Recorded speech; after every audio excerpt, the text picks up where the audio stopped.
At Precision Mold and Tool, this is business as usual. This company in San Antonio, Texas, creates plastic parts and molds for industries in the United States and around the world. Domingo Auces is the vice president of operations. Parts like that you don't notice and use every day, like the remote control that you use for your TV, the buttons on your laptop, the buttons on your shirt. With sales topping $12 million last year, Precision Mold and Tool is one of many small businesses that make Texas the #1 state for foreign exports. The Lone Star State depends heavily on the North American Free Trade Agreement, or NAFTA, signed in San Antonio by President Bill Clinton in 1993. The agreement allows goods and services to move more freely, without tariffs, across the borders of the U.S., Canada, and Mexico. The benefits promised to Americans were economic growth, access to cheaper products, and more American jobs. According to the Census Bureau, since NAFTA took effect, U.S. trade with Canada and Mexico has grown steadily and tripled by 2015 to $1 trillion a year. And a 2014 study by the U.S. Chamber of Commerce shows that nearly 5 million American jobs, including 350,000 in Texas, are supported by increased trade from NAFTA. Auces' company is among those that reaped these benefits. It started in 1985 with just 2 workers in a garage. Today, more than 60 workers are employed at 3 factories, 2 in Texas and 1 in Mexico. The whole NAFTA, the way it's set up, it allows us to have that free flow and just to enter and leave the country with a lot of ease. Reynosa, Mexico has attracted companies from the U.S. and around the world, taking advantage of lower labor costs. It's become a booming manufacturing hub, producing everything from cars to electronics. This growth has allowed Auces to expand his business by selling molds directly to the flock of new companies based on the Mexican side of the border. What's the benefit of having a presence in Mexico? You can find other companies that do what we do or similar services, but they might be located on the other side of the country. We are located right next to the majority of our clients. Without NAFTA, would your business be able to stay competitive? I don't think we would have been as successful as we have been. 150 miles from San Antonio, Laredo, Texas is the border town at the epicenter of this growth. It's home to the World Trade Bridge, which 14,000 trucks cross every day from both sides of the border. They carried over $160 billion worth of goods last year, according to the Texas Center on Border and Economic Development at Texas A&M University. That's nearly a third of all trade between the U.S. and Mexico. IBC Bank, headquartered in Laredo, finances real estate deals boosted by free trade, like these warehouses that distribute goods that travel across the border. Dennis Nixon is the bank's CEO. Laredo was pretty much a small town, and then when NAFTA came to pass, that just sort of exploded. Nixon says the state's economic growth could come to a standstill if the U.S. were to significantly roll back NAFTA. The people who say we should stop these trade agreements, that would be the beginning of the end for us. And we'll push. Texas cannot survive without Mexico. It's our largest trading partner. It would put for Texas in a recession immediately, and it would frankly destroy Laredo, Texas. We would not exist without trade. With views like that, it might surprise you to learn that Nixon was the Texas finance chairman for the Trump presidential campaign. NAFTA has been a terrible deal, a total disaster for the United States from its inception. Nixon has tried to tell Mr. Trump, in his opinion, why rolling back NAFTA could do more harm than good. My message to the Trump administration, as I've been saying all along, is reach out to people who really live and understand the complications of trade and how they affect the lives of everyday Americans and what it does to our nation and our economy. This has to have a holistic process to it. The old story, if it ain't broke, don't fix it. Many people would argue that this trade agreement is not broken. I'm one of those. Congressman Will Hurd's district, stretching from San Antonio to El Paso, covers 820 miles of the U.S.-Mexico border, more than any other district in the nation.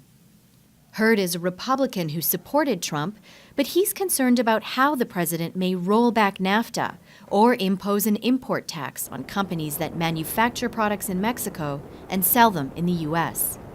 That could affect one of the biggest employers in his district, Toyota, which has more than 3,000 workers in San Antonio, churning out pickup trucks with some parts made in Mexico. There is uncertainty, and uncertainty in the business world is not something that you want. But I think people are also, they recognize the opportunities that we have, and I think people are ready to start having negotiations on what does a future NAFTA look like. Congressman Hurd has his own ideas for modifying NAFTA by making border crossings more efficient and simplifying the customs process, lowering barriers to U.S. agricultural exports, and decreasing regulation in the oil and natural gas trade. If we're able to upgrade NAFTA and improve the export markets for American businesses, that helps everybody. That puts more people to work, that increases wages, that helps people move up the economic ladder. So a proper negotiation achieving a NAFTA 2.0, it's going to be great for American businesses. Bob Cash didn't support President Trump, but agrees that NAFTA needs to be renegotiated. Cash heads the Texas Fair Trade Coalition, an advocacy group for workers' rights and fair trade deals. Trade agreements, and the way they've always been sold to us, is that it's going to be a win-win situation. And the fact is that they are win-win agreements, but they're pretty much win-win for the economic elite, and working class folks have really got the short end. Cash says NAFTA needs new rules for fairer wages and better labor standards to make sure that American workers aren't left behind. Only a trade deal that's really based on increasing living standards, not profits necessarily, or super profits of corporations, but based on increasing living standards in all three countries, has really the chance of delivering the promises that NAFTA made and never delivered. Cesar Mendez is a casualty of NAFTA. He was one of 500 employees who lost their jobs at a wheel manufacturing plant in Arkansas when the company moved its operation to Chihuahua, Mexico in 2014. I mean, you're losing your job. I was with the company for about 7 to 8 years. I had settled myself down with the company, with the job I had. So it felt terrible. Mendez moved to San Antonio in search of new work and to upgrade his skills. His classes are paid for by the Trade Adjustment Assistance Program, a U.S. Department of Labor program that gives benefits to Americans who've lost their jobs because of free trade deals. More than 700,000 qualified because of NAFTA. Once I did my research, I saw that San Antonio is really big in manufacturing, and I would have a better chance once I graduate finding something in my field and my degree. Automation is another factor causing the decline in the number of manufacturing jobs. Precision mold and tool is increasingly reliant on machines that can run around the clock instead of shift workers. Most people, their biggest complaint about NAFTA is that, well, with NAFTA, there went our jobs. And the way we've always looked at it is that, we look ahead. There are some jobs that over time, they are going to go away. So how has automation really changed your operation? Oh, it's really revolutionized just the ease of how we do our daily operations.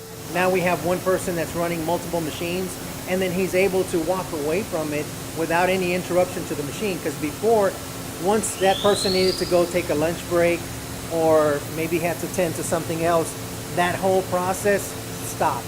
With the start of NAFTA's renegotiation imminent, Texas business leaders like banker Dennis Nixon hope the White House hears their message. Are you worried about the future of NAFTA? I mean, maybe worried is too big of a word. I think that the pure reality of NAFTA is going to show the benefits of NAFTA, and the consequences of dismantling NAFTA would be catastrophic to all three countries. So this thing has such a massively interconnected, damaging process if you try to take it apart. It's almost like Humpty Dumpty, you can't put it back together again.